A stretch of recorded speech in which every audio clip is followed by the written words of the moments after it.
orang tersebut insya Allah dari ahli surga. Kira-kira kita mau puasa? Dan budaya puasa bersama di tanggal 9 Dzulhijjah. Ini apa?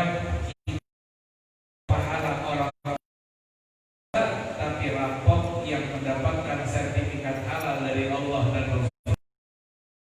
Bagaimana? Yang puasa kita tapi di akhirat nanti dikumpulkan dengan rombongan orang-orang yang puasa ribuan tahun. Kenapa demikian? Yang kita ajak buka puasa di masjid kira-kira ada 10 orang mungkin. Biasanya lebih 20 orang. Biasanya lebih. Siapa yang menyediakan makanannya? Saya bantu sedikit tempe, 1 jam lagi saya bagian ayamnya, oh saya bagian telurnya, oh saya bagian berasnya, saya yang masaknya. Karena mungkin nggak bisa memberikan hadiah atau makanan, saya masaknya aja. Ada lagi oh saya nggak bisa masak, nggak bisa berikan apa-apa, saya siapkan makanannya, saya membantu khidmat. Maka yang terjun dalam membantu sarana orang yang berbuka puasa pun mendapatkan pahalanya orang yang berbuka puasa tanpa mengurangi pahala orang yang puasa.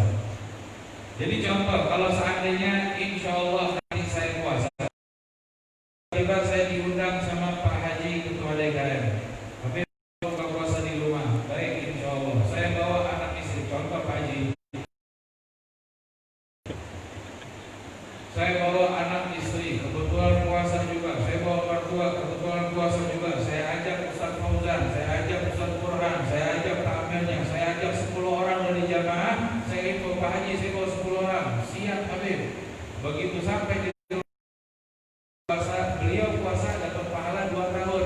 Tapi karena menyediakan buka puasa untuk 10 orang, maka 10 orang ini berapa tahun jadi jumlahnya? 20 tahun. Pak Haji Idrus Ketua DKM saat itu di hari Arafah mendapatkan pahala 20 tahun puasa sunnah.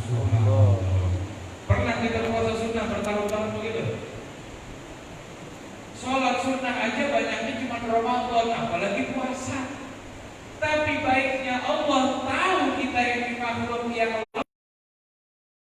suka protes kalau ada ibadah, tapi Allah tidak pelit dengan pahalanya, maka dianjurkan untuk berbuat. Apalagi kalau yang masjid pernah dapat pahalanya, yang pernah yang nyumbang ini, yang masuk uang kotak amal, berapa banyak jamaah yang sudah ikut hadir di sini, semuanya ikut mendapatkan pahala orang yang berpuasa di puasa Arafah ketika kita menjadi tuan rumah bagi orang-orang yang berpuasa. Masya Allah. Dan ini sudah menjadi budaya, dan ini sebagai semangat dan pengurus tetap melanjutkan budaya tradisi tersebut agar keberkahan banyak diberikan oleh kita dan juga orang-orang tua kita, insya Allah. Amin ya rabbal alamin. Sudah mau pulang atau lapar? Belum. Apalagi yang dianjurkan setelah puasa? Ibnu Umar dalam hadis yang sahih juga diriwayatkan oleh Imam Muslim mengatakan di hari tersebut, hari yang dicintai oleh Allah Subhanahu wa taala, ada Ibnu Umar, anaknya Sayyidina Umar bin Khattab, yang satu-satunya sahabat yang menjewel hari. Kau pergi. Siapa yang berani di antara kita begitu? Harimau ini dengan teman-temannya ada lapar lagi. Terus datang dia kurang ajar, harimau ini gak punya muslim. Pergi nih harimau. Ini salah satu kalamah sehingga Abdullah bin Umar bin Khattab radhiyallahu taala anhu. Beliau menyampaikan perintah dari Rasulullah. Minat tahlil wa takbir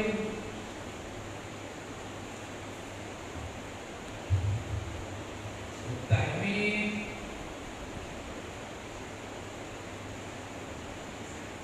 tasbih dalam riwayat. Perbanyak di bulan di 10 Dzulhijjah atau 1 sampai 10 Dzulhijjah, perbanyak tahlil. Apa itu tahlil? Ucapan la ilaha illallah. Wa takbir, apa ucapan ucapan alhamdulillah, kemudian wa tasbih, ucapan subhanallah. Ini kalau digabung bacaan yang dikatakan sama Rasulullah, kalau kita sholat subuh berjamaah tidak bergerak dari tempat duduknya sampai terbitnya matahari, kemudian sholat sunnah isyraq dan duha, kemudian membaca kalimat subhanallah walhamdulillah wa la ilaha illallah wallahu akbar, nanti di hari kiamat gak ada yang mengalahkan kita kedudukannya kecuali orang yang melakukannya lebih banyak lagi. Kalimat tasbih dan ini semuanya al-musabbihiyat kata ulama, zikir yang pahalanya tidak bisa dihitung dari Allah Subhanahu wa taala. Ini perintah Rasulullah untuk Sayyidina Umar, untuk anaknya Sayyidina Umar, maka ini bukan perintah khusus untuk beliau, tapi ini sangat pesan untuk kita semuanya. Jangan pernah pelit untuk mengucapkan lisan kita kalimat zikir tersebut. Ulama mengatakan intinya daripada amalan yang dianjurkan adalah berzikir. Kita berzikir. Artinya bukan hanya di sini terus kita dianjurkan Ustaznya baca tahlil subhanallah alhamdulillah wa la ilaha illallah wallahu akbar, itu saja enggak baca Al-Qur'an, bukan. Terus kemudian kita tinggalkan Al-Qur'annya, kita tinggalkan salawat kepada Nabi Muhammadnya, bukan. Artinya ini amalan sangat dianjurkan dan zikir yang lainnya pun dianjurkan oleh Rasulullah SAW karena itu bagian daripada termasuk amal zikir, termasuk amal soleh. Ini hal yang dianjurkan. Kemudian tentu yang terakhir ada al-udhiyah.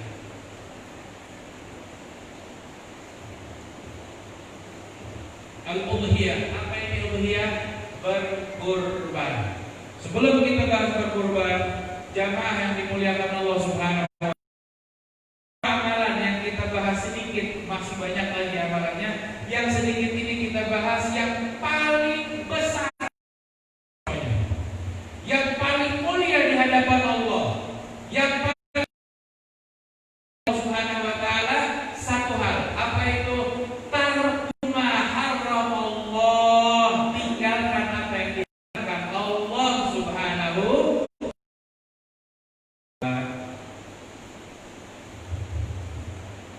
al-bu'du.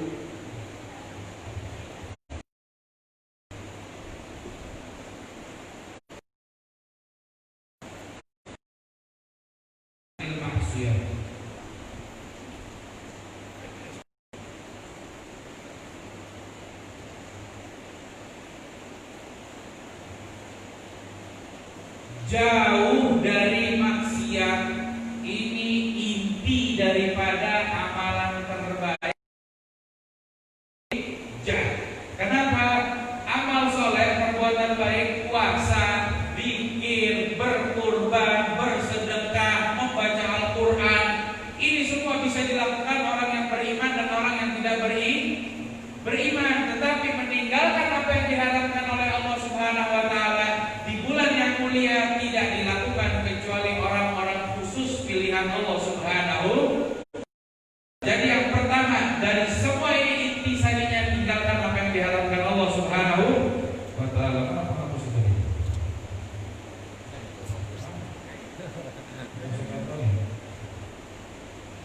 Saya pikir ini menghapus ini. Semua boleh. Semua apa ya? Ini yang hapusnya Ustaz, Masya Allah, ini anak-anak muda seharusnya lebih menghapus ini. Duduk manis, minum.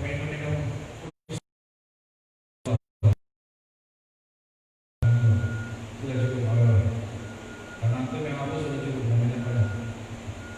Kemudian ini amalan dari tanggal 1 sampai tanggal 10, khusus umum, banyak amalannya. Ada amalan khusus yang akan kita bahas pada malam hari ini pembahasan yang baru kita akan mulai. Artinya ini masih panjang kajiannya. Ya, masih lama. Sekarang sudah jam 8:15. Masih ada waktu berapa jam lagi kita? 2,5 jam ya. Inna a'tainakal kautsar fasal li rabbika wanhar. Fasholli li rabbika wanhar. Ini amalan di tanggal 10 Dzulhijjah atau hari raya.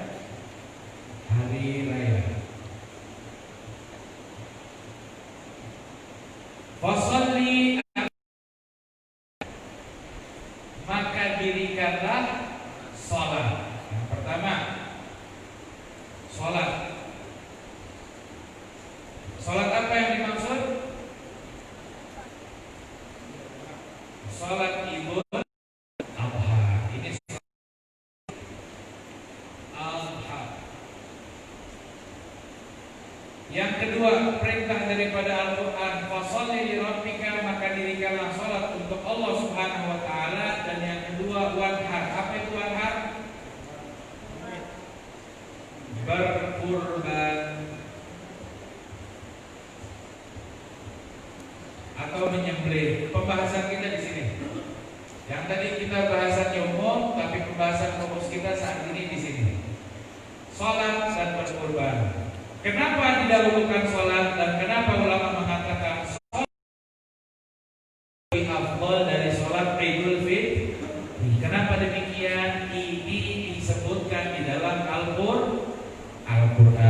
Kemudian karena ini sunnah hukumnya, ulama ada sebagian yang mengatakan wajib. Kenapa dikatakan wajib? Karena fi'il dipakai di dalam Al-Quran itu fi'il amar, kata kerjanya perintah. Perintah itu karena datangnya perintah dari Allah, maka melaksanakan perintah hukumnya wajib. Tapi sebagian ulama dan sepakat ulama, tidak semua perintah hukumnya wajib.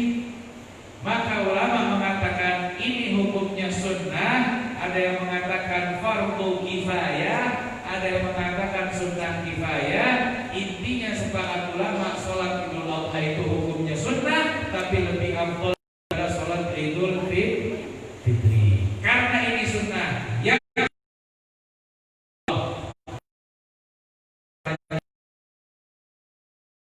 kita sudah bahas tentang masalah Idul Fitri 2 tahun yang lalu kalau tidak salah.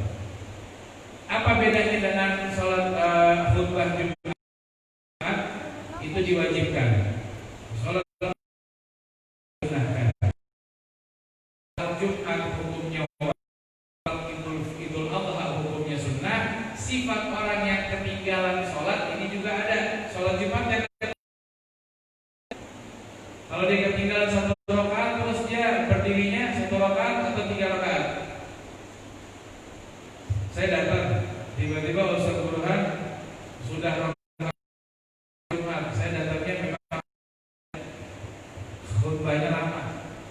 Saya tunggu di rumah, minum kopi, nonton TV, update status. Kalau sudah komat baru sejalan. Begitu jalan, tengah jalan saya buang gas, batal wudu lagi. Begitu wudu ternyata Ustaz Burhan baca ayatnya yang pendek.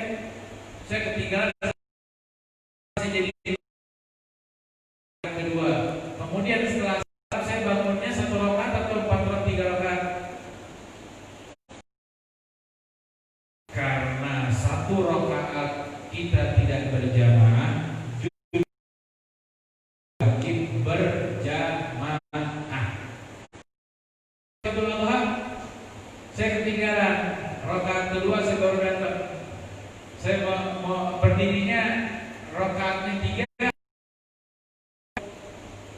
cukup 1 aja nggak apa-apa, karena itu sholat sunnah. Tapi kalau saya datangnya telat, sholat itu kan sholat dulu. Kalau Jumat kan khutbah dulu baru sholat. Saya datang pas khatib lagi khutbah, kira-kira bagaimana? Nggak usah sholat? Nggak usah. Kalau sholatnya di masjid, maka sholat tahiyatul masjid itu haknya masjid, boleh kita kerjakan 2 rakaat. Setelah khatib selesai sholat khutbahnya, karena itu masih sunnah. 2 orang lebih afdal, tapi tidak dianjurkan mengulang sholat Idul Adha. Makanya nggak boleh, bukan nggak boleh, tidak dianjurkan. Saya sholat di masjid ini, sholat di Al-Akbar ternyata ada ditunda, saya ikut sholat lagi di masjid Al-Akbar, boleh nggak begitu? Gak ada larangan, tapi tidak dianjurkan. Kenapa? Karena sholat itu cepat.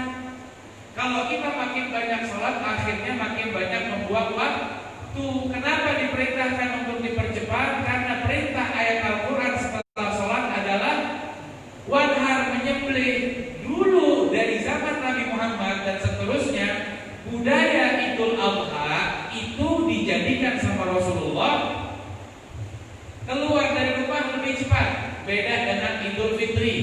Idul Fitri kita keluarnya agak lambat. Kenapa? Sunnah makan dulu sebelum sholat Idul Fitri. Paham? Makannya agak dilambatkan. Tapi kalau Idul Adha tidak disunnahkan makan, tapi langsung hadir sholat Idul Adha bagi yang lambungnya. Kalau yang model lambungnya tidak kuat, cacing-cacing pita di dalam dia main karaoke, dan sholat kita jadi nggak khusyuk, lebih baik makan beberapa butir kurma sedikit. Boleh kalau nggak kuat, tapi makannya sedikit. Jangan langsung sikat 2 piring. Pergi perut kosong. Sholat Idul Adha. Kenapa demikian? Biar cepat prosesnya. Jangan lama-lama. Khutbah Idul Adha pun tidak disunnahkan. Pendek-pendek saja. Sayyidina Abu Bakar pernah khutbah panjang dalam keadaan harus disampaikan, yang mungkin nanti kita sampaikan proses tentang pembagian hewan kurban yang harus dijelaskan sama Sayyidina. Makanya agak dipanjangkan. Dalam riwayat sejarah, sekali khutbah Idul Adha dalam sejarah sahabat yang dipanjangkan itu khutbahnya Sayyidina Abu Bakar As-Siddiq karena menyampaikan hal yang penting. Paham? Kemudian karena sunnah cepat, sholatnya pun dipercepat, khutbahnya singkat. Setelah itu kebanyakan tidak balik ke rumah, tapi kemana?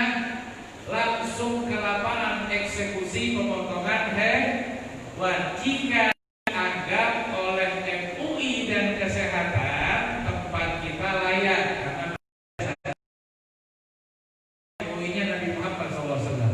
Tapi zaman sekarang harus mengikuti pemerintah dan kita tidak boleh menolak apa yang sudah menjadi bulat keputusan daripada MUI dan lembaga-lembaga pemerintah. Betul kan? Tapi nggak tahu masih dalam sudah dianggap layak atau ada yang berani mengatakan tidak layak untuk kurban kan? Macam lagi tidak. Kita ini orang-orang baik, orang ahli surga semua nih, orang ahli muka-muka pemanah, muka-muka sabar, muka-muka itu aturan Rasulullah SAW. Tapi melihat keadaan dari apa Al-Quran pun hadir waktu itu di Serayu, syaratnya adalah yang penting kalau masjid punya halaman lapangan yang luas dan bisa menjaga kerumunan warga, maka itu termasuk prosedur yang dibolehkan. Kurang lebih begitu. Kalau sepertinya Masjid Al-Akbar halamannya sangat luas dan jamaahnya banyak, bisa kerumunan warga untuk berkumpul. Karena sosial ya itu sudah. Tapi itu dilakukan ketika memotong hewan kurban dan juga dilakukan ketika sholat berjamaah. Tapi alhamdulillah Masjid Al-Akbar mengikuti prosedur kesehatannya Nabi Muhammad SAW. Insyaallah kita semuanya sehat walafiat.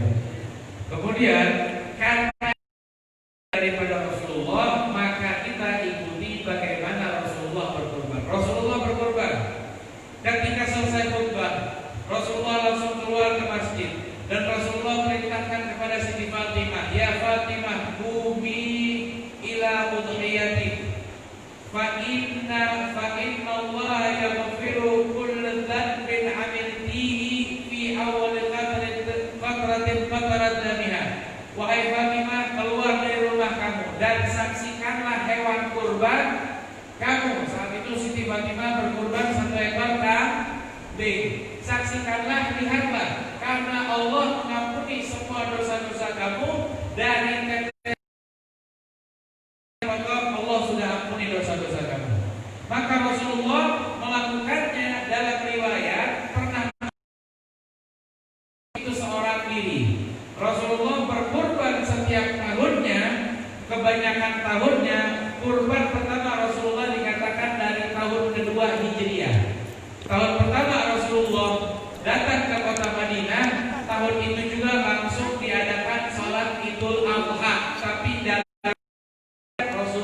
tidak berkurban di tahun tersebut. Tapi kapan berkurbannya? Di tahun kedua, sebagian pendapat ulama. Tetapi sebagian lagi Rasulullah setiap tahun berkurban. Kenapa? Ini hadis yang pernah saya sampaikan juga kepada jamaah.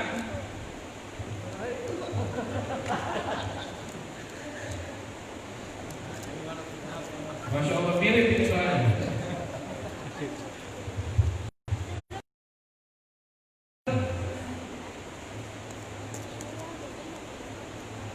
Hunna alaina alayya faraidu wa hunna lakum.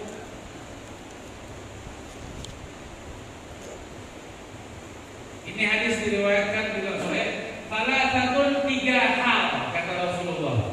3 hal bagi Nabi Muhammad hukumnya wajib, tapi bagi kalian lagu, bagi umatnya hukumnya sunnah. 3 hal wajib bagi Nabi Muhammad, tapi sunnah bagi kita umatnya. Apa itu? Yang pertama sholat witir, yang kedua sholat duha, yang ketiga adalah berkurban. Sholat witir bagi kita hukumnya apa? Sunnah, tapi bagi Nabi Muhammad hukumnya wajib. Sholat duha kita hukumnya apa?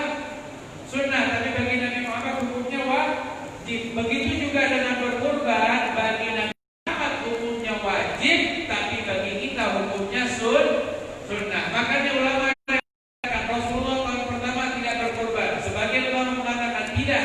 Dari tahun pertama Hijriyah itu sudah disyariatkan untuk sholat Idul Adha. Dari tahun tersebut sampai tahun ke-10 wafatnya Rasulullah tidak pernah meninggalkan berkurban. Paham? Setiap tahun Rasulullah kurban. Berapa banyak kurban yang dikurbankan Rasulullah? Riwayat yang diriwayatkan oleh Imam Bukhari dan juga diriwayatkan oleh Imam Hakim dalam Mustadraknya, hadis yang sangat sering kita dengar. Ishtara kibsyan kabirin abyadain aklahain faminain. Rasulullah itu membeli 2 ekor kambing domba. Kambing domba kan banyak bulunya. Akranain, 2 tanduknya pun besar.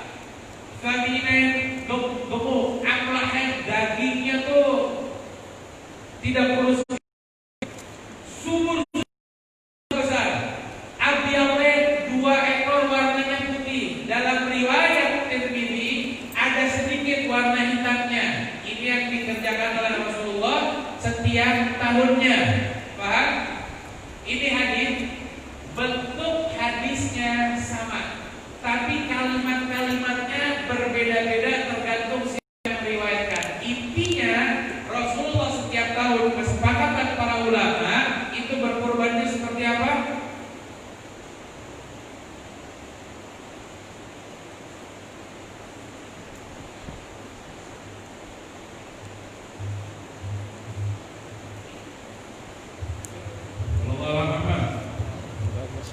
Rasulullah setiap tahun berkurban daripada hadis yang sangat terkenal, 2 ekor kambing dengan keadaan yang gemuk besar. Ini sering kita, dan ini nanti ada manfaat perbedaan buat berapa orang. Ini nanti ada sangkut pautnya. Dan ini yang dikorbankan sama Rasulullah, Imam Bukhari meriwayatkan, Imam Muslim meriwayatkan, Imam Tirmidzi meriwayatkan, dan beberapa riwayat hadis yang maksudnya sama, cuman kalimatnya berbeda-beda. Ada yang mengatakan saminain pakai sin, bukan pakai fa. Saminain artinya gemuk, dari kaki itu kelihatan gemuk itu dombanya.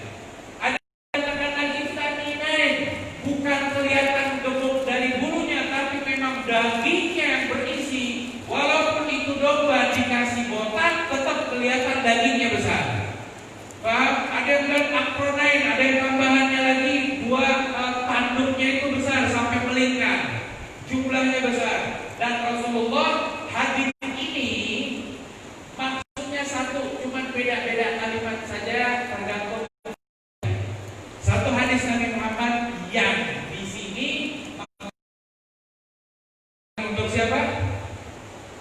untuk Muhammad wa ali Muhammad. 1 ekor saya potong untuk saya dan keluarga saya. 1 ekor lagi saya potong untuk man syahida lillahi bitauhid min ummah, beriman kepada Allah daripada umatnya Nabi Muhammad SAW. 1 ekor dipotong untuk keluarganya, 1 ekor dipotong untuk umatnya. Banyaknya hadis tapi tidak keluar maknanya dari satu makna. Ini yang mengartikan hadis yang banyak dengan jumlahnya banyak, ini yang lebih menguatkan hadis tersebut menjadi kuat keadaannya. Paham? Bagaimana cara menyembelihnya? Kalau bisa ikut sunnah lebih afdal.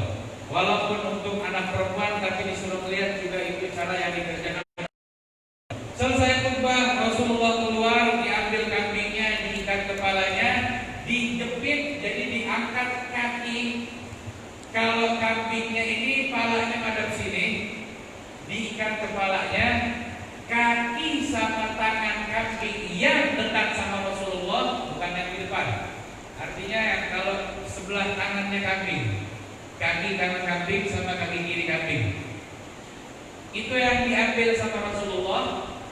Diambil kaki sama tangannya yang dekat sini, diangkat, dimasukkan ke perutnya, ditaruh sama Rasulullah, bukan diinjak, nggak diinjak, ditekan, ditarik, dipegang, dijatuh, ini nggak boleh pakai tangan, taruh seperti duduk ini kambing dengan tenang dan ditutup matanya. Nggak lama Rasulullah ambil kode tangan Sayyidina Ali bin Abi Thalib yang menyerahkan pisaunya. Subhanallah, dalam hal itu pun sunnahnya banyak sekali. Memberikan pisau kepada Rasulullah, ini pegangan pisau, ini yang tajamnya. Apakah Sayyidina Ali memberikannya seperti ini? Tidak, tapi di balik tajamnya diberikan yang pegangannya. Kenapa demikian? Sunnah. Artinya kalau ada yang potong di sini, pisaunya atau goloknya dipegang sama satu orang, kasihnya jangan yang tajamnya dulu. Khawatir dia fokus sama sapi, main asal ambil. Lihat sunnah kalau kita ikutin pelajaran. Dan bahkan di dapur itu menjadi hukum panjang. Kita kalau ada orang pinjam pisau atau di rumah ibu-ibu tolong minta tolong ambil pisau atau apa, atau kita jual pisau, jangan kasih tajamnya. Kenapa demikian? Itu ajaran dari Nabi Muhammad. Khawatir setan masuk dan melakukan hal yang tidak baik, maka sunnah dikembalikan, dibalik pegangannya ini diberikan seperti itu. Paham? Rasulullah ketika memotong, tangannya cuma kasih isyarat ke belakang, dikasih sama Sayyidina Ali, dipegang. Allahu Akbar, Allahumma hadhihi minka wa ilaika li Muhammadin wa ali Muhammad. Satu potongan yang pertama Rasulullah ambil, langsung dikulitin, diambil dagingnya, dipisahkan. 1 ekor lagi dipotong sama Rasulullah, karena tidak dijatuhkan sama seperti itu, dilipat sama Rasulullah dengan 2 pahatnya. Ini kambing yang besar, kambing yang besar dipegang sama Rasulullah kayak ditunggangi itu kambing, angkat kepalanya, sebentar dipotong, selesai. Sayyidina Ali kasih selesai. Karena Rasulullah sudah kasih selesai yang pertama sebentar, diambil dagingnya, dibawa pulang ke rumah, disuruh keluarganya masak daging kurban tersebut. Paham? Sunnah. Tapi kalau sapi bisa nggak begitu sendiri? Ambil kakinya, jatuh sendiri. Kambing enak besar, mungkin kita bisa tiru. Tapi kalau ini bagaimana? Nah, Rasulullah kasih gambaran yang enak untuk hal itu semuanya. Dikatakan di dalam hadis. Ini sampai di sini paham nggak? Belum selesai. Kita satu-satu dulu. Ini hadis yang sangat terkenal, makanya banyak orang itu kalau mengikuti sunnah, dia ikuti apa yang dikerjakan oleh Rasulullah. Setiap tahun Rasulullah memotong 2 ekor kambing super, kambing yang besar.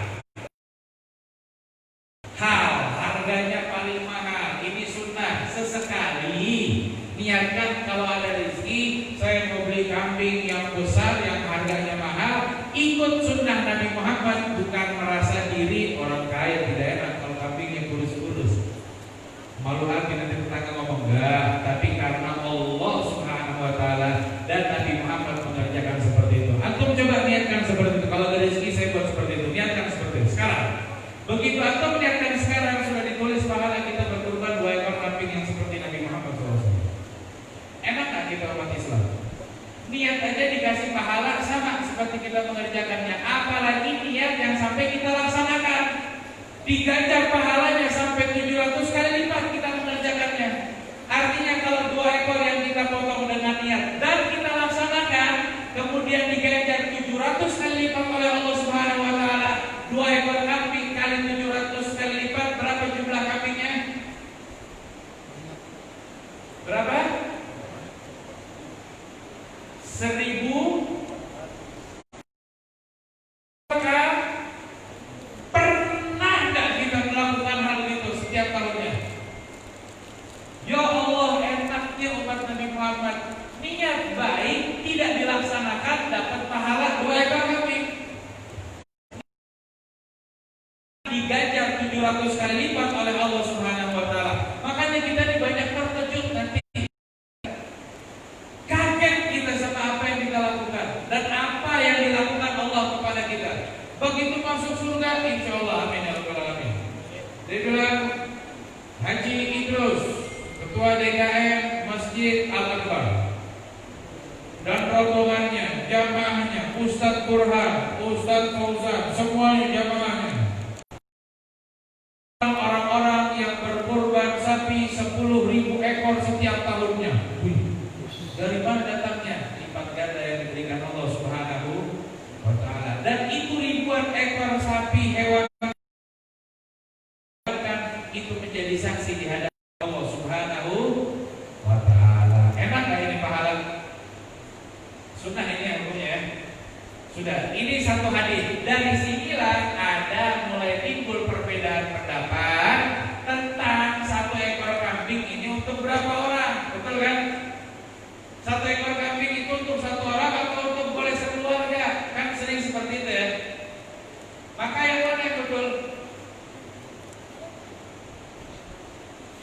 Yang betul 1 ekor kambing untuk 1 orang atau 1 ekor kambing untuk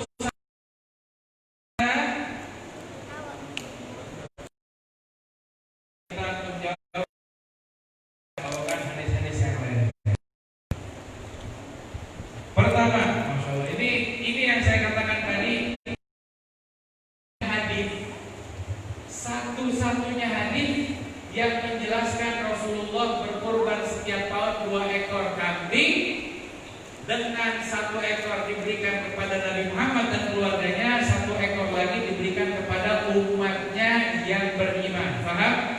Satu-satunya hadis, tapi banyak yang meriwayatkan. Ustadz Burhan meriwayatkan, saya meriwayatkan, Ustadz Fauzan meriwayatkan, Anton nanti meriwayatkan, Tokoh juga meriwayatkan, semuanya meriwayatkan, tapi hadisnya sama. Paham? La ilaha illallah Muhammadur Rasulullah. Saya potong singkat saja. Hadis-hadisnya saya singkat, tapi saya jelaskan dengan ucapan. Naharna fi Hudaybiyah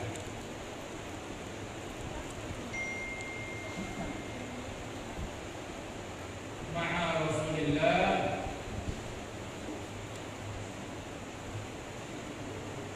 al-badanatu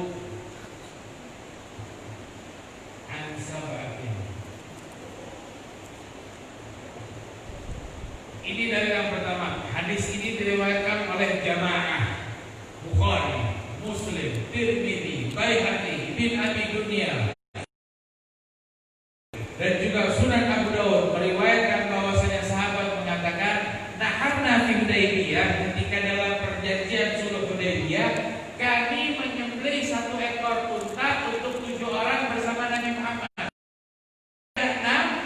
Dan Nabi Muhammad yang ke-7, kami potong 1 ekor unta untuk 7 orang. 1 hadis.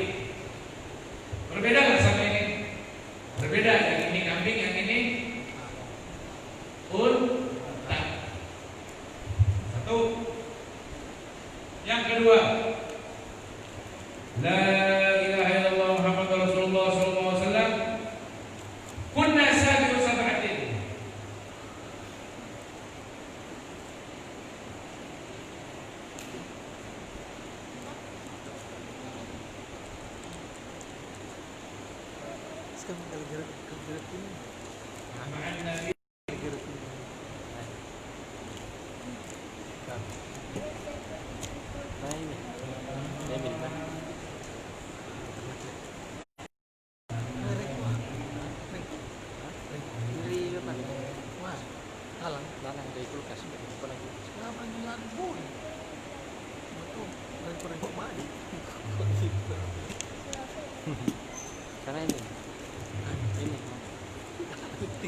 Dalam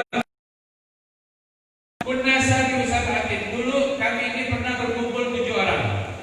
Ma'an Nabi Muhammad, juga bersama Nabi Muhammad. Lain dari hadis yang di Hudaybiyah. Ini tempat, tapi juga Idul Adha.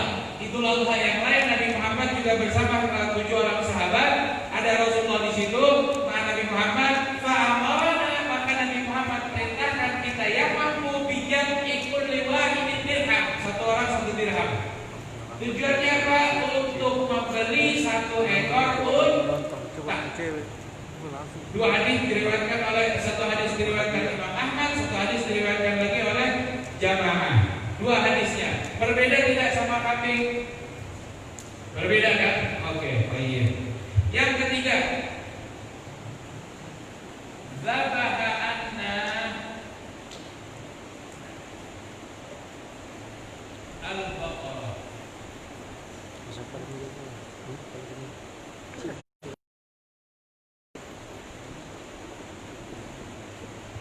Siti Aisyah mengatakan, zabaha anna, Rasulullah memotongkan kami itu istri-istrinya. Berapa istrinya Nabi Muhammad? Berapa istrinya? 11. Zabaha anna al-baqarah li kulli wahidin minna. Hadisnya enggak disebutkan. Jadi kalau bapak-bapak punya istri 4, ikutin sunnah Nabi Muhammad. Setiap 1 istri dipotongkan 1 ekor sapi. Berarti 11 istri yang dipotong berapa ekor? 11 sapi. 1 sapi untuk berapa nama? 1 nama. Untuk siapa? Istrinya Nabi Muhammad. Siapa yang menyampaikan? Siti Aisyah. Hadisnya dari mana? Dari Imam. Hadisnya Sahihun Hasan. Sudah mulai beda? Ada perbedaan nggak? Perbedaan. Hadis yang di awal yang saya sampaikan tadi, Siti Fatimah keluar dari rumah, lihat hewan kurban kamu. Hewan Siti Fatimah disebutkan 1 ekor kan? Rasulullah dalam hadis yang ini mengatakan kurban untuk Nabi Muhammad dan keluarganya. Siti Fatimah termasuk keluarganya bukan? Termasuk. Tapi kenapa Siti Fatimah berkurban sendiri? Karena memang itu sunnah yang dianjurkan sama Rasulullah Sallallahu Alaihi Wasallam. Paham? Masih mau lagi? Masih sanggup? Cacing-cacing belum apa? Masih aman ya? Lanjut. Yang terakhir, naharna fil hajj.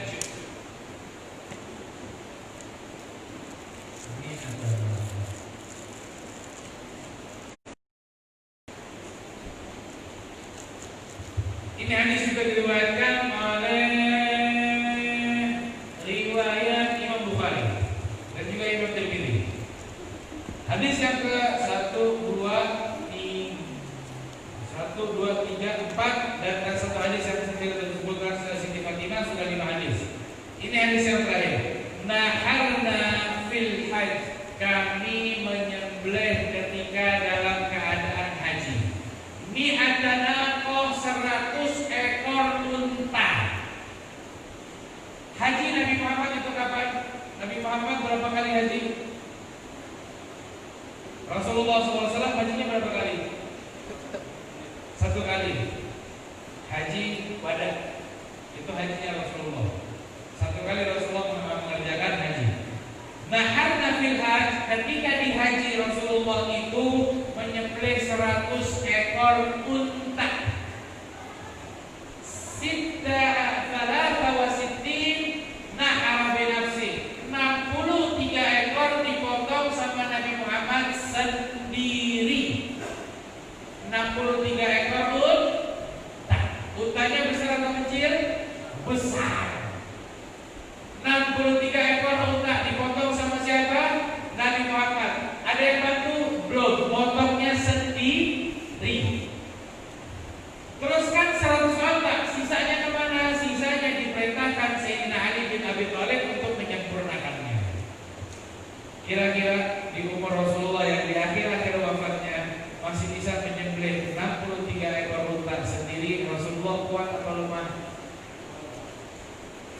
Sallallahu alaihi wasallam. Bisa kebayang kita pernah motong satu ekor sapi di sini tahun ini berapa? Ada 15. Sapinya berapa di sini? 4. Alhamdulillah. Satu potong ekor sapi capek ya? Berapa jam biasanya? Sampai jam berapa ya? Oh, Masya Allah. Belum lagi yang nonton, belum lagi yang kita bahas nanti di jam-jam ini baru jam 9, jam 10:30 kita bahas tentang masalah kebahagiaan insya Allah. Masih sanggup? Betul ini? Di wajah dan di mulut berbicara lain. Tidak ada dusta di antara kita. Kalau antum masih sanggup sampai jam 10:30, saya mengantar dulu harus cepat pulang. Sallallahu alaihi wasallam. Ini hadis menjelaskan tentang nahar atau memotong kurban di hari raya, tapi keadaannya di haji. Ada istilah al-hadyu. Orang yang pernah haji ini pasti tahu. Ada namanya bayar dam dengan berkurban. Ada juga dengan berpuasa. Salatatun fil haji wa sab'atin idza raja'tum. 3 hari puasa di haji dan 7 hari lanjutkan nanti di itu ada namanya dam atau barang seperti itu. Kemudian ada istilah al-hadyu. Ada istilah an-nahru. Al-hadyu memotong hewan kurban di hari raya Idul Adha tapi di Mekah. Syaratnya di mana? Di Mekah. Al-hadyu artinya memuliakan Ka'bah, memuliakan Mekah, memotong hewan kurban. Itu namanya al-hadyu. Tapi kalau an-nahru memotong ini al-hadyu kapanpun ente boleh potongnya, karena nggak harus saat itu. Tapi boleh potongnya, boleh tanggal 10, tanggal 11, bulan depannya lagi, bulan Muharram, bulan Ramadan, boleh silakan, karena tidak diwajibkan harus saat itu. Tapi kalau potong kurban an-nahru di tanggal 10 Dzulhijjah, 11 Dzulhijjah, 12 dan 13 Dzulhijjah itu boleh. Tidak harus di Mekah. Di Timika boleh? Boleh. Maka ini perbedaan hadyu sama nahru. Kenapa saya bahas ini? Karena hadis yang terakhir ini Rasulullah dikatakan al-hadyu, bukan an-nahru, bukan berkurban, tapi ini untuk memuliakan Makkah Mukarramah. Makanya berbeda dari tahun sebelumnya. Tahun sebelumnya ekor, tahun sebelumnya pernah juga unta 3 orang, 7 orang. Kemudian pernah tahun setelahnya juga unta, dan pernah juga melakukan kepada istri-istrinya memotong sapi. Artinya semua ini. Itulah kenapa ada perbedaan pendapat mana kurban yang lebih afdal. Ada yang mengatakan kambing, ya kan? Ada yang mengatakan sapi, ada yang mengatakan juga unta. Perbedaan itu kenapa? Karena memang Rasulullah setiap tahun berkurban terkadang beda-beda kurbannya, terkadang setiap tahun kambing, dan juga riwayat setiap tahun sapi, dan riwayat setiap tahun unta. Maka di hari yang terakhir Rasulullah dikatakan itu bukan berkurban, tapi di hari terakhir itu Rasulullah al-hadyu untuk memuliakan Mekah, dan itu juga hukumnya sunnah. Tapi ulama mengatakan sebagian berbeda pendapat. Kenapa? Itu hewan kurban juga walaupun dipotongnya di Mekah. Kenapa demikian? Merujuk kepada hadis yang tadi. Bagi Nabi Muhammad 3 hal wajib, bagi kita sunnah. Masih ingat? Salat witir, salat duha, dan berkurban bagi Nabi Muhammad hukumnya wajib. Maka 100 ekor unta ini juga dihukumkan ulama itu hewan kurban yang dipotong dan sunnah dari Rasulullah SAW. Paham? Sekarang dari hadis yang satu tentang 2 ekor kambing untuk keluarga Nabi Muhammad dan untuk umatnya, dan juga ada hadis yang banyak. Dan ini belum cukup, masih banyak lagi. Kalau kita buka Riyadhus Shalihin atau buka kitab Al-Azkar atau buka kitab-kitab hadis, khususnya riwayat Ibnu kita buka bab yang menjelaskan tentang berkurban. Di situ kita lihat banyaknya Nabi Muhammad berkurban. Kita bahas sedikit di sini. Tujuannya apa?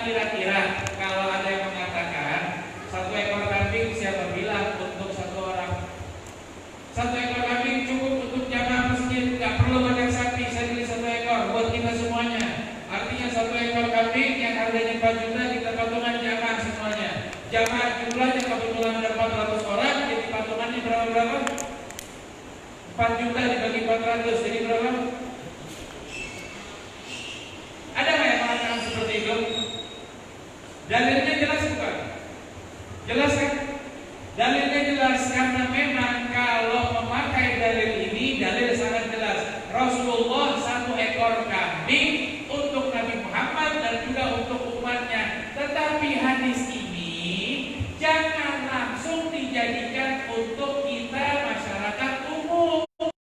Ada yang diucapkan Nabi Muhammad khusus untuk Nabi Muhammad, tidak khusus untuk kita. Maka hadis yang banyak ini yang diajarkan memang pelajaran untuk umatnya, dan kasih sayangnya Nabi Muhammad ini sebagai pelajaran. Makanya belajar hadis dan juga belajar kandungan hadisnya.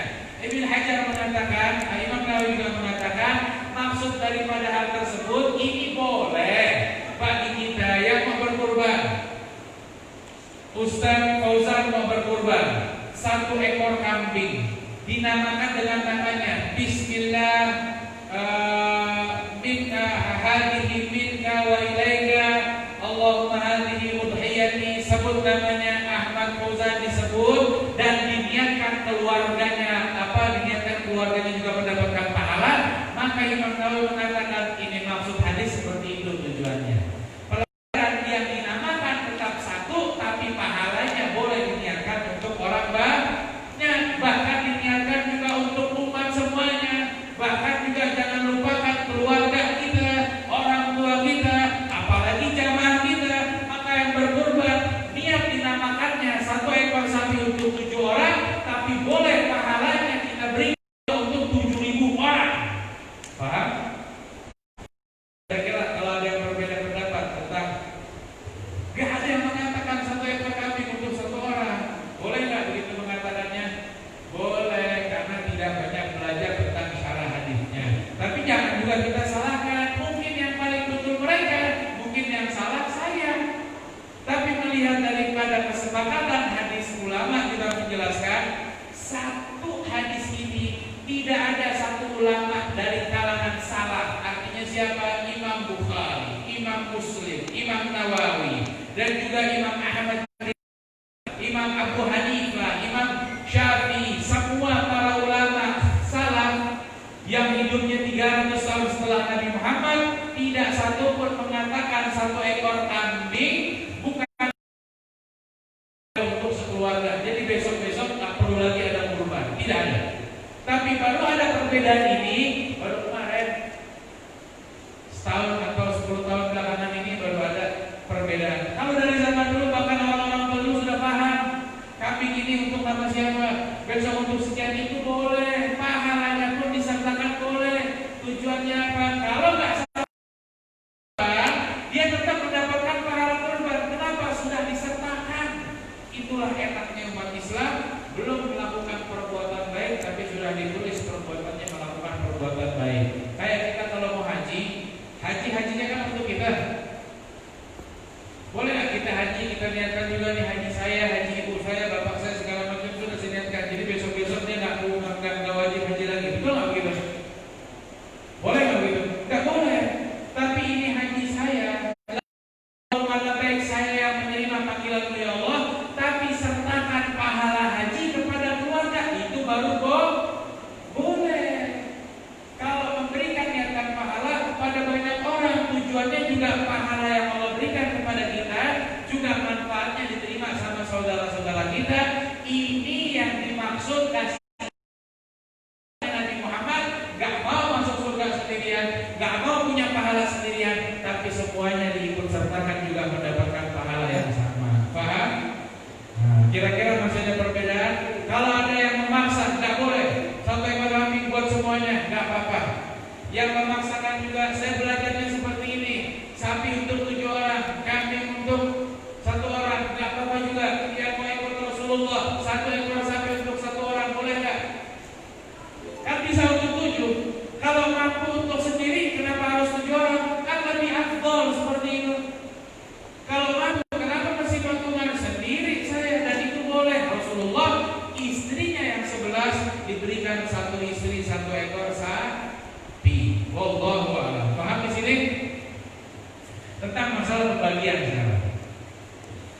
Ya Allah ya Rabbi, sebelum pembagian pasti cara potongnya. Rasulullah mengatakan, saya buka dulu hadisnya. Ya Allah, sallallahu alaihi Muhammad.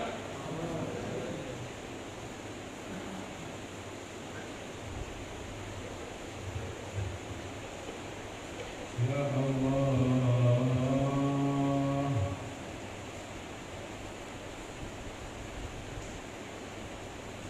Rasulullah menyampaikan dalam hadis yang diriwayatkan Imam Muslim, fa idza dzabhtum fa ahsinul dzabha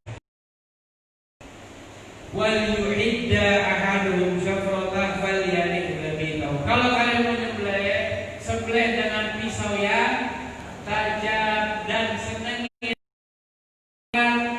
Maksudnya senengin hewan kurban ini bagaimana? Subhanallah, Nabi Muhammad perhatian sama hewan begitu perhatiannya. Mau dipotong aja disuruh senengin dulu. Senenginnya bagaimana? Maksudnya dikasih dandan, dikasih baju gitu dipotong? Enggak. Senenginnya bagaimana? Layaknya hewan, kasih makan yang enak. Jangan dibanting, dipaksa. Cara motongnya pun jangan asal pisau di depan hewan kurban. Rasulullah pernah tidak senyum dan menunjukkan raut muka yang marah karena Rasulullah tahu wajahnya lagi senang atau lagi nggak senang dari raut wajahnya. Sama kayak kita kan, kalau lagi senang pengantin baru wajahnya enak bilang tapi kalau utamanya walaupun ada acara ketemu senyumnya pun beda. Aji bagaimana kabar? Baik, alhamdulillah. Hewan pun diajarkan seperti itu. Bagaimana caranya? Pisau jangan dikasih lihat depan sapi. Padahal kalau kita pakai logika, emang sapi bisa pikir, waduh mati saya bentar lagi mati dan potong ini lagi pisau. Hewan bisa pikir gitu?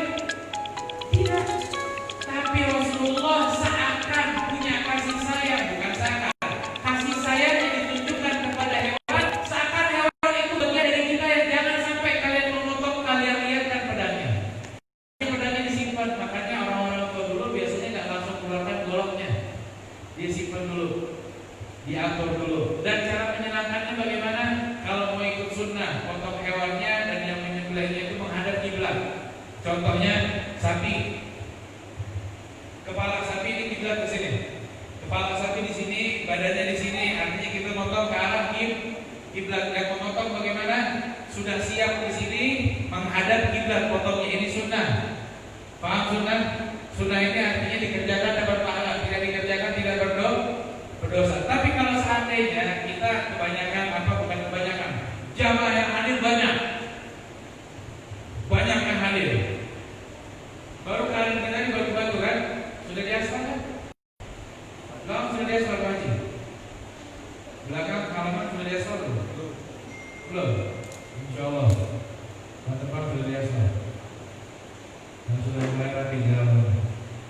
Kita jatuhkan sapi karena semangat jamaahnya jatuhkan sapi, sudah jatuh sapinya ternyata tidak madhab kiblat.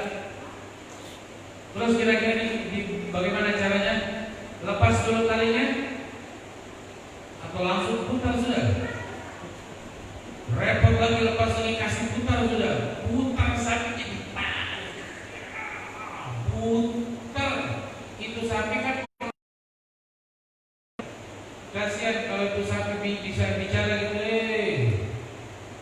Saya lepas ini saya pukul pakai kayu 55. Itu sapi diputar di keadaan batu-batu diseret begitu. Kalau kita saja kira-kira bagaimana diseret, dijatuhin dulu dibanting, terus diputar di atas batu dan tanah seperti itu. Kira-kira sakit nggak rasanya? Sakit. Menyakiti hewan kurban itu hukumnya boleh, sunnah atau haram? Haram. Menghadap kiblat hukumnya sunnah atau wajib? Sunnah. Terkadang kita memaksakan perbuatan sunnah tapi mengerjakan perbuatan yang haram. Paham? Artinya butuh orang yang paham sebelum menjatuhkan hewannya sudah paham posisi kiblat di mana. Jangan semangat menjatuhkannya yang dikedepankan, tapi ilmu dulu yang dikedepankan.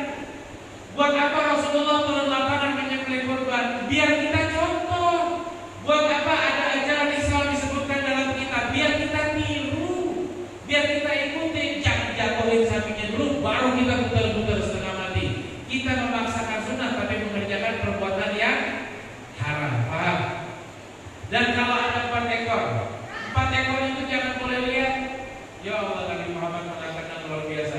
Kalau ada hewan yang lain yang kasih lihat, suruh makan sana kah, suruh kasih nonton handphone dulu biar diangkat di samping, kasih buka YouTube dulu. Sapi, sini dulu. Kalau suka nonton YouTube apakah? Nih lihat. Sapinya biar angkat atau kasih headset, bluetooth atau terserah. Yang penting jangan sampai sapinya melihat temannya disembelih. Kenapa demikian? Kan binatang ya Rasulullah. Ini kan hewan. Masa harus perlu sampai begitu? Emang dia punya pikiran? Terus punya wasiat gitu. Meno, saya lebih dulu ini nanti. Kalau kau tidak sempat dipotong, tolong sampaikan kepada istri saya, jaga anak-anak saya atau bagaimana? Bisa begitu? Tidak. Tapi Rasulullah menganggap sebagai bersama sama Rasulullah dijaga, jangan sampai kelihatan. Subhanallah, sayangnya Nabi Muhammad sama binatang. Bagaimana kasih sayangnya Rasulullah dengan umatnya manusia? Sama binatang aja diperhatiin, apalagi manusia. Maka ini anjuran yang sunnah, tapi jangan batalkan sunnah dengan perbuatan yang haram. Kemudian ketika motong, dipotong dulu sampai darahnya selesai, atau baru disikat kakinya, sikat langsung perutnya, isi perutnya atau kepalanya lepas. Ini sapi baru masih bergerak, mana afdalnya? Di sini anjuran. Rasulullah pernah menahan sahabat yang ingin membersihkan satu ekor unta. Ketika disembelih, jangan dulu dipotong bagian lainnya sampai dia banyak bergerak sehingga darahnya banyak keluar. Kalau darahnya banyak, dia pun rasanya enak untuk kita hidangkan untuk orang-orang Islam. Bukan karena sakitnya dipotong leher, itu gak akan lagi merasa sakit dipotong kaki, bukan. Tapi anjurannya Nabi Muhammad, jangan dulu dipotong yang lainnya. Bukan berarti hukumnya haram, boleh. Asal ente berani dengan sepakan kaki sapi. Kadang orang ya, kalau sapinya masih kadang suka, dia kan kadang suka nendangnya masih pelan. Pas kita ketiap ini sudah pelan nih, gak bisa kita pegang. Potong kakinya dulu karena ini bagian saya. Ini bagian saya dipotong kaki. Begitu mau potong kaki ditendang, gitu. Bahaya. Lebih baik kasih tinggal dulu sampai selesai. Sudah gerakannya betul, baru dipotong-potong, silakan. Dan bagiannya kepada siapa? Ini hewan kurban hukumnya sunnah. Dari hewan tersebut membagikannya pun sunnah. Diambil semuanya boleh. Saya potong satu ekor sapi di Masjid Al-Akbar. Contoh. Jangan nanti ditagih Pak Haji. Saya kasih contoh ini. Saya taruh satu ekor sapi di sini. Begitu dipotong sama tukang potongnya, DKM yang bayar ongkos orang potongnya, dipisah-pisah segala macam, baru saya bawa mobil. Dibagi-bagi, saya masih dibagi-bagi, saya mau bawa semuanya. Boleh nggak? Boleh nggak? Boleh. Betul ini boleh. Betul Ustaz, boleh diambil lagi semuanya? Boleh, semuanya diambil. Enggak disisakan sedikit pun, iya, ambil semuanya. Tapi nanti kayu apa besi 13 sama malaikat yang panas. Sedekah sapi paling besar baru semua daging diambil. Dapat pukul. Paham? Tapi bagaimana anjuran baiknya? Lihat cara Rasulullah berkurban. Rasulullah berkurban, sepertiga diambil sama Nabi Muhammad pernah. Misalnya satu ekor sapi atau satu ekor kambing sudah dibersihkan, kotorannya dibersihkan, kulitnya dibersihkan. Kira-kira beratnya berapa kilo? 30 kilo? Atau 50 kilo? 50 kilo dibagi 3, berapa kilo jadinya? 16 sekian. 16 kilo diambil sama Rasulullah, 16 kilo lagi dipisahkan sama Rasulullah. Jadi dibagi 3. Ini 50 kilo hasil dari kambing dibagi 3 sama Nabi Muhammad. Sepertiga diambil buat makan dirinya dan keluarganya. Sepertiga lagi dimasak dan diberikan kepada kerabat keluarganya, atau diberikan langsung saja kepada teman, keluarga, ipar, besan, segala macam. Sepertiganya lagi disedekahkan oleh Rasulullah. Sedekah tersebut diberikan kepada orang-orang yang paham? Jadi kalau apa namanya? Kalau 1 ekor sapi dikurbankan dengan 7 orang, ya, 7 orang kan, kira-kira 1 orang itu dapat bagian berapa kilo kalau sapinya besar? 1 ekor sapi itu bersih setelah dibersihkan kotoran berapa kilo? 80 kilo. 80 kilo dibagi 7. Karena yang orangnya kan 7 orang toh, dibagi 7, 10 kilo, 12 kilo. 12 kilo atau 12 kilo setengah. Kalau 80 kilo lebih. 80 kilo dari hasil 1 ekor sapi dibagi 7. Jadi berapa kilo? 11 koma. Pak Haji Alwi, Pak Haji Idrus, Haji Arto, ini kelompok pertama 1 ekor sapi. Terima 11 kilo, 11 kilo, 11 kilo. Diberikan dulu sunnah. Kita pegang dulu, itu sunnah. Ini bagiannya, ini bagiannya, ini bagiannya. Sudah 11 kilo ini kita bagi 3. Sepertiga saya mau makan, sepertiga saya kasih keluarga, sepertiga saya sedekahkan. Itu yang diajarkan sama Rasulullah Shallallahu Alaihi Wasallam. Itu cara pertama. Paham? Diambil, dibagi sama Rasulullah. Mana kambingnya semua? Diambil, bukan dimakan semua, tapi Rasulullah sendiri yang memberikannya. Sunnah. Kenapa? Karena orang yang kita berikan hadiah langsung dari tangan kita, itu yang menerima hadiah pun akan jauh lebih senang daripada kita titip.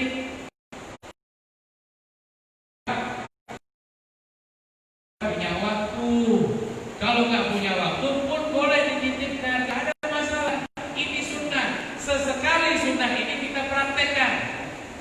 Paham? Maka kalau sudah kita jelaskan ilmu ini, harus ada panitia atas nama Masjid DKM Al-Akbar yang menyerahkan hewan kurbannya kepada Masjid Al-Akbar, harus standar mengikuti. Sesekali kita ikut sunnah Rasulullah. Ada datang lagi 1 orang bawa pisau.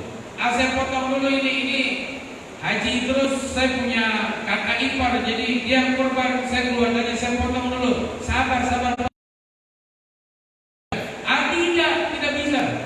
Marah lagi dia, mau ngambil langsung bagian. Pak, jangan marah, ini hewan sedekah. Kita mau cari sunnah. Sesekali ikuti Rasulullah biar pahalanya banyak. Tidak bisa, ini saya punya keluarga yang begitu-begitu pasti sudah segala macam, gak apa-apa, doakan. Tapi besok-besok boleh nih Pak, besok jangan begitu lagi. Kita ada aturan sunnah. Sesekali aja kita mau ikutin aturan sunnah. Itu cara yang pertama, Pak. Jadi yang pertama, diberikan kepada nama-nama tersebut kalau memang ada orangnya. Kadang kan ada orangnya mungkin ada di luar kota. Kan gak mungkin kita kirim dagingnya keluar kota nanti dia bagi, gak mungkin. Mungkin diamanatkan kepada keluarganya, maka berikan bagiannya dulu 11 kilo, 11 kilo, sekian kilo, berikan nanti dia bagikan, ini sunnah. Paham? Tapi kalau ada orang yang nunggu banyak di situ, orang fakir miskin misalnya, atau bukan orang fakir miskin tapi kepengen banget ngambil berkahnya hewan kurban, bukan gak mampu beli daging di toko, dia mampu beli daging, tapi orang tuanya daging kurban itu berkahnya berbeda, hari raya itu berbeda, itu hari senang-senang. Walaupun bagian sedikit berikan saya berkahnya orang-orang yang bersedekah. Boleh seperti itu, maka kita bagikan di tempat, gak usah kita bagikan dulu di rumah, enggak. Tapi kalau misalnya Pak Haji repot, gak bisa kayaknya Beb, saya bawa 11 kilo, saya bagi sendiri, maka ada anak-anak muda yang membantu membagikan hewan dengan kantong plastiknya, maka kita boleh serahkan secara Karena ini ada cara kedua Nabi Muhammad pernah mengerjakan, ambil sedikit saja untuk dimakan, sisanya disedekahkan. Paham? Sedekah kepada siapa? Bebas. Tapi sedekah yang paling baik diberikan sedekah kepada orang yang lebih membutuhkan. Kesian makannya cuma ikan lema setiap hari.